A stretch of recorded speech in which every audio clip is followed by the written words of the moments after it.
Welcome on study on point. आप सभी का स्टडी ऑन पॉइंट में स्वागत। तो आज हम बात करेंगे sample paper important question. Class 10th का है जो हमारा सैम्पल पेपर है हाफ ईयरली का, ये टर्म फर्स्ट कह सकते हैं।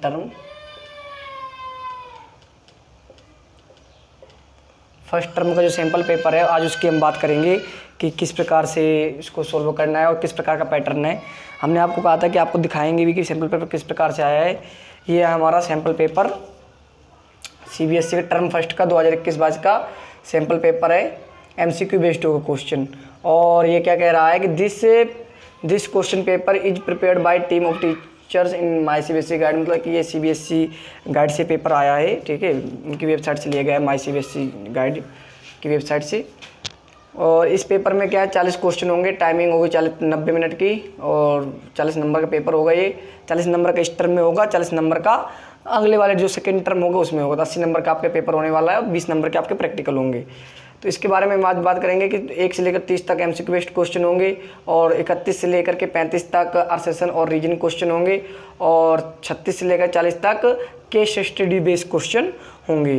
तो इस पेपर के सैम्पल पेपर के इसमें शायद 40 क्वेश्चन है 6 पेजों में। दूसरा पेपर आपका ये रहा, दूसरा पेज, ठीक है। और तीसरा पेज ये रहा 14 से लेकर के 20 तक। और फिर उससे अगला ये रहा 21 से लेकर के 28 तक। 28 के बाद आपके 30वां जो देखो अर्सेसन क्वेश्चन किस प्रकार से होते हैं। मेन आपको मैंने बताया था कि आपके बताएंगे कि अर्सेसन जो वाले होते हैं, अर्सेसन और रीजन वाले क्वेश्चन वो किस प्रकार के होते हैं। देखो अर्सेसन दे रखा है, ये कह रहा है for the number 31 to 35 two statement are given one labelled assertion. 2 statement दिए होंगे, एक अर्सेसन होगा A and other labelled reason, दूसरा होगा reason. Select the correct answer of the question for code ABCD। जो कोड ये ABCD पड़े हुए हैं इनसे हमें करेक्ट फाइंड आउट करना है कि 31 के लिए कौन सा है इनमें से और किसके लिए क्या है।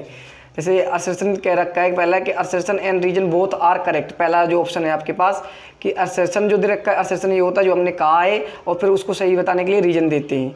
तो अर्सेसन और reason both are correct statement, दोनों ही करेक्ट हैं। Reason is correct explanation for assertion. और जो रीजन दिया गया है वो क्या है, जो हमने अर्सेसन कहा है उसके लिए एकदम बिल्कुल सही एक्सप्लेन किया है। देखो जैसे पहला कह रहा है कि if A and B are 2 independent event, A और बी 2 इंडिपेंडेंट इवेंट है, मतलब 2 ऐसी घटनाएं जिनका आपस में कोई संबंध नहीं है।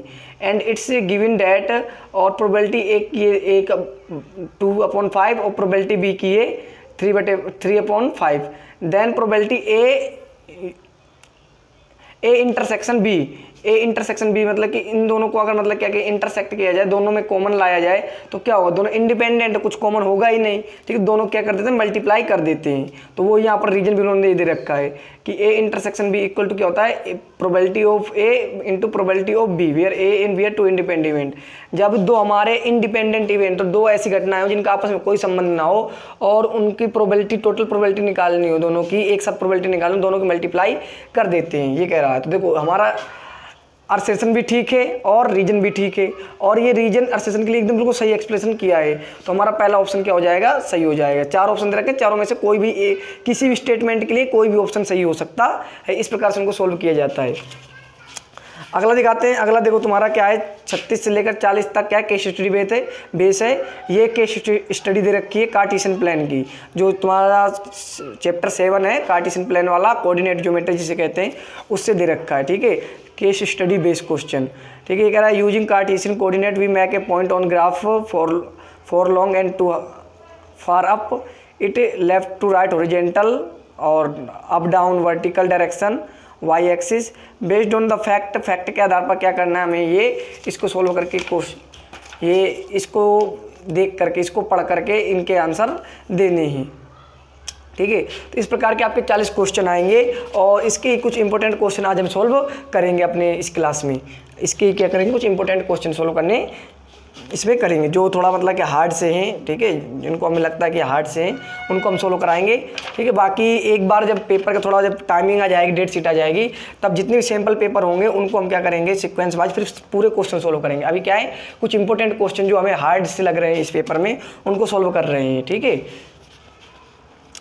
तो पहला क्वेश्चन आपको सॉल्यूशन में दिया हुआ है, पहले क्वेश्चन बताना है। ये कह रखा है कि if cos alpha plus beta equal to 0 है, देन तब साइन अल्फा माइनस बीटा क्या होगा, तब साइन अल्फा माइनस बीटा क्या होगा ये बताना है। ऑप्शन है आपके पास, साइन अल्फा होगा, दूसरा है आपके पास ऑप्शन साइन 2 अल्फा होगा, सी ऑप्शन है आपके पास कोस 2 बीटा होगा, डी ऑप्शन है आपके पास कोस बीटा होगा। ये हमारे पास 4 ऑप्शन हैं, इनको हमें सोल्व करना है कि किस प्रकार से हो। मतलब कि अगर हमारा कोस अल्फा प्लस बीटा मतलब 2 एंगलों को सम, अगर 2 एंगलों को सम क्या दे रखा है, 0 डिग्री दे रखा है, तब साइन अल्फा और दोनों एंगलों के बीच के माइनस करेंगे तो कितना आंसर आएगा इनके टर्म में, जो ऑप्शन दे रखे इस टर्म में लाना है हमें, नंबरों में नहीं लाना, डिजिटों में नहीं लाना कि 1/2 होगा कितना होगा, हमें किस लाना है, जो हमारे ऑप्शन दे रखे होंगे उनके टर्म में लाना होगा। सिंपल हम बात करते हैं, देखो सोल्व किस प्रकार से करेंगे। क्या होगा, हमारा क्या रखा है, कोस अल्फा प्लस बीटा दे रखा है इक्वल टू 0। हमें पता होता है कि 0 की वैल्यू क्या होती है, 0 किसकी वैल्यू होती है, 0 होती है हमारे कोस 90 की वैल्यू, कोस 90 की वैल्यू जितने हम पढ़ा गए उसके अनुसार करना है, ठीक है। कोस 90 की वैल्यू कितनी होती है, 0 होती है, ठीक है। तो कोस से कोस कैंसिल हो जाएगा, अल्फा प्लस बीटा कितना बचा 90, ठीक है, अल्फा बीटा कितना बचा 90। तो देखो अल्फा इक्वल टू कितना हो जाएगा 90 माइनस बीटा, ये कितना हो जाएगा, अल्फा इक्वल टू कितना हो जाएगा 90 माइनस बीटा। अब इसको इसमें रख के देखते हैं तो कितना आएगा। तो देखते हैं कि अगर हमें क्या करना है, अल्फा माइनस बीटा निकालना है, तो alpha minus beta equal to क्या होगा, तो अल्फा हमारा कितना है, अल्फा अल्फा ही रहेगा, अल्फा कितना है 90 माइनस बीटा, तो क्या कर देंगे बीटा के टर्म में लाना, अल्फा बीटा किसी भी टर्म में लाना है, ठीक है। तो अल्फा की जगह हम कितना रख सकते हैं 90 माइनस बीटा और माइनस बीटा, ठीक है। देखो ये क्या था, अल्फा बीटा, ये हमारा अल्फा प्लस बीटा दे रखा था, अल्फा माइनस बीटा निकालना है, तो अल्फा माइनस बीटा इक्वल, देखो अल्फा की वैल्यू कितनी है 90 माइनस बीटा, तो अल्फा की जगह कितना लिखेंगे 90 माइनस बीटा और माइनस बीटा तो माइनस बीटा, तो ये कितना आ जाएगा 90 माइनस 2 बीटा, क्योंकि एक बीटा ये माइनस का एक बीटा ये माइनस का, तो माइनस 2 बीटा, 90 माइनस 2 बीटा। अब क्या करते हैं, दोनों तरफ साइन कॉमन ले लेते हैं, जैसे साइन कोस को कैंसिल किया था, अब ऐसे ही साइन दोनों तरफ कॉमन लेना है, तो इस तरफ भी साइन ले लेते हैं, अल्फा माइनस बीटा कितना है, साइन इस तरफ भी ले लेंगे और साइन इस तरफ भी ले लेंगे आगे रेशियो, ठीक है, एक रेशियो लेते हैं दोनों तरफ। देखो अब साइन, ये इधर क्या आ गया साइन अल्फा माइनस बीटा ये आ गया, ठीक है, इधर सोल्व करेंगे तो 90 माइनस 2 बीटा किसका होगा, 90 minus theta equal to cos theta, sine 90 minus theta किसका होगा कोस थीटा के, तो क्या हो जाएगा साइन का किस मतलब जाएगा कोस 2 बीटा, क्या हो जाएगा कोस 2 बीटा। तो आंसर कौन सा सही है, option D is correct answer, option D is correct answer. क्या किया हमने कि पहले जो हमारा दे रखा था उससे हमने अल्फा इंटू बीटा की वैल्यू निकाल ली, अल्फा इंटू बीटा की वो अल्फा प्लस बीटा की वैल्यू निकाल ली, अल्फा प्लस बीटा की वैल्यू निकालने के बाद अल्फा की वैल्यू निकाल करके पहले हम ये ले आए कि अल्फा माइनस बीटा है कितना, 90 माइनस 2 बीटा था, दोनों तरफ हमें साइन लेना था क्योंकि साइन अल्फा माइनस बीटा चाहिए, तो अल्फा माइनस बीटा था, साइन ले लिए दोनों तरफ कॉमन, इधर इस तरफ साइन आ गया, साइन अल्फा माइनस बीटा, इस तरफ आ गया तो साइन 90 माइनस 2 बीटा आ गया, और साइन 90 माइनस थीटा हमारा होता है किसके, साइन 90 माइनस थीटा होता है कोस थीटा के, तो यहाँ पे थीटा कितना है 2 बीटा, तो कोस 2 बीटा आंसर आ गया। इस प्रकार से करते हैं हमारे इस प्रकार का क्वेश्चन को, ठीक है।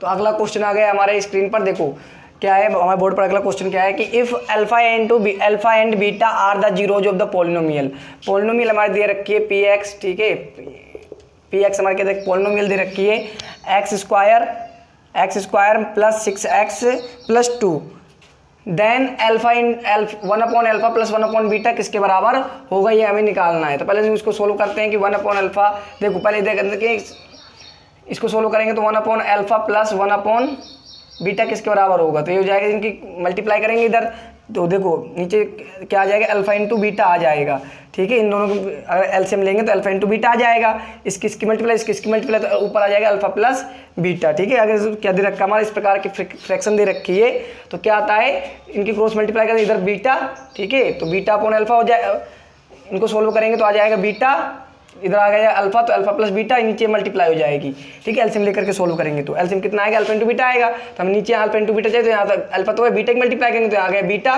ठीक है, यहाँ क्या आ जाएगा बीटा, यहाँ आ जाएगा अल्फा, ठीक है, beta plus alpha upon alpha into beta, क्योंकि इधर बीटा की मल्टीप्लाई होगी, इधर अल्फा की मल्टीप्लाई होगी। तो बात एक ही थी, चाहे अल्फा प्लस बीटा रख के चाहे बीटा प्लस अल्फा रख के। अब हमारा क्या दे रखा है, सम ऑफ जीरोज, ये सम ऑफ जीरोज, ये है प्रोडक्ट ऑफ जीरोज, मतलब यहाँ जीरोज का सम हो रहा है, यहाँ जीरोज का प्रोडक्ट हो रहा है, ठीक है, यहाँ पर सम हो रहा है जीरोज का और यहाँ पर प्रोडक्ट मतलब मल्टीप्लाई हो रहा है। तो इस इक्वेशन से हमें क्या निकालना पड़ेगा, सम ऑफ जीरोज और प्रोडक्ट ऑफ जीरोज निकालना पड़ेगा। क्या निकालना पड़ेगा, सम ऑफ जीरोज और प्रोडक्ट ऑफ जीरोज निकालना पड़ेगा। तो सम ऑफ जीरोज क्या होता है, माइनस बी अपॉन ए, यहाँ पर बी कितना है, ये होता है ए, इसका कोफिशिएंट, इसके आगे जो होता है यहाँ पर कोफिशिएंट ए, ये होता है बी, ये होता है सी, इनका कोफिशिएंट होते हैं, एक्स का कोफिशिएंट ए, एक्स स्क्वायर का कोफिशिएंट ए और एक्स का कोफिशिएंट बी, ठीक है, और कांस्टेंट हमारा सी होता है। तो जो सम ऑफ जीरोज होता है अल्फा इंटू बीटा, वो होता है आपका माइनस बी अपॉन ए, तो माइनस बी अपॉन ए कितना हो जाएगा, माइनस बी कितना हो जाएगा, माइनस का 6 अपॉन ए कितना है 1, तो माइनस का 6, ठीक है, क्या हो जाएगा माइनस का 6, और अल्फा इंटू बीटा कितना हो जाएगा, सी अपॉन ए, सो कितना है 2, सी कितना है 2, ठीक है, तो क्यों 2 अपॉन 1 होता है, तो इक्वल टू कितना हो जाएगा 2। तो आंसर कितना आ गया, अल्फा प्लस बीटा कितना है -6 और ये कितना है 2, इसको सोल्व करेंगे तो आंसर कितना आ जाएगा -3। तो मतलब ए इज द राइट ऑप्शन, ए कितना है हमारा राइट ऑप्शन है। इस प्रकार से इसको सोल्व करते हैं। पहले इधर सोल्व कर लिया, यहाँ से हम वो ए प्लस वो अल्फा इंटू बीटा निकाल लेंगे और अल्फा प्लस बीटा निकाल लेंगे। सम ऑफ जीरोज और प्रोडक्ट ऑफ जीरोज पढ़ाया गया था आपको जब चैप्टर पढ़ा रहे थे, ठीक है, तो सम ऑफ जीरोज और प्रोडक्ट ऑफ जीरोज निकाल सकते हैं इस प्रकार से और उनको इस वैल्यू में पुट कर देंगे। Sum of zeros alpha into beta, वो अल्फा प्लस बीटा, तो यहाँ पे अल्फा प्लस बीटा की वैल्यू रख दी 6, ठीक है, और अपॉन अल्फा इंटू बीटा, तो अल्फा इंटू बीटा के 2 डिवाइड कर दिया, आ गया आंसर 3। तो इस प्रकार से कह सकते हैं हम इस क्वेश्चन को सॉल्व कर सकते थे। देखो 10वां क्वेश्चन हमारा क्या देखा, अगला क्वेश्चन आ गया हमारा बोर्ड पर, क्या कह रहा है कि इन एन इक्विलेटरल ट्रायंगल, एक इक्विलेटरल ट्रायंगल है जिसका नाम क्या है ABC है, और उसमें एक क्या है, एक कोई लाइन है AD जो परपेंडिकुलर है BC के। तो अगर हमारा AD equal to P into BC square है, AD का स्क्वायर इक्वल टू किसके, P इक्वल टू BC के स्क्वायर है, देन P किसके बराबर होगा, इनमें से P किसके बराबर होगा, ये हमें निकालना है, ठीक है। तो ये हमें निकालना, तो किस प्रकार सोल्व करेंगे, सबसे पहले हम सोल्व करते हैं क्या, हम मानते हैं कि हमारे पास एक ट्रायंगल है, जल्दी सोल्व करने की कोशिश करेंगे। ABC, यहाँ पर AD एक लाइन है जो परपेंडिकुलर है, यहाँ पर परपेंडिकुलर मतलब हाइट इस ट्रायंगल की, ठीक है, और हमें पता होता है कि हाइट का जो रेशियो होता है, जो हाइट निकलती है वो अगर हमें साइड पता हो इक्विलेटरल ट्रायंगल की, जो हाइट होती है वो किसके बराबर होती है, जो AD होगी वो किसके बराबर होगी, ये होगी हमारी किसी भी एक साइड की, ठीक है, किसी भी एक साइड के बराबर होगी। तो ये होगा √3/2 AB, किसी भी एक साइड के बराबर होता है। मतलब कि अगर हम इसकी एक साइड मानते हैं A, तो ये भी A हो जाएगी, यहाँ से यहाँ तक BC, और ये भी A हो जाएगी, ठीक है। तो जो AD होगी तो आपकी वो किसके बराबर होती, √3/2A के बराबर होता है, √3/2A के बराबर होता है, ठीक है, इस प्रकार से निकलता है। तो AD हमारा ये होता है, ठीक है, और ये क्या है, A दे रखा है, किसी भी साइड को A मान सकते हैं, ठीक है, मतलब तीनों साइड बराबर होती है, इसलिए A कोई भी हो सकती है साइड। तो ये हमें पता है कि ट्रायंगल की तीनों साइड बराबर होती है, हमने साइड को A मान लिया कि यहाँ तक A है, ये भी है, ये भी है, और हमने AD को भी किस रूप में लिख दिया है, इसी A के टर्म में लिख दिया है, सबको A के टर्म में लिख दिया है कि AD किसके बराबर √3/2A के बराबर होता है। जो भी मतलब इस ट्रायंगल की साइड होगी उसमें हम √3/2 के मल्टीप्लाई कर देंगे तो वो हमारी हाइट निकल आएगी, मतलब AD निकल आएगी। तो अब इसको सोल्व करते हैं, हमारे क्या दे रखा है कि AD का स्क्वायर इक्वल टू, तो क्या दे रखा है, P इंटू BC का स्क्वायर, P इंटू BC का स्क्वायर। तो हम P की वैल्यू निकालें तो P को इधर रोक लेंगे, इधर क्या हो जाएगा AD का स्क्वायर अपॉन BC का स्क्वायर, ठीक है, P इधर है तो ये स्क्वायर कॉमन ले लेते हैं, तो क्या हो जाएगा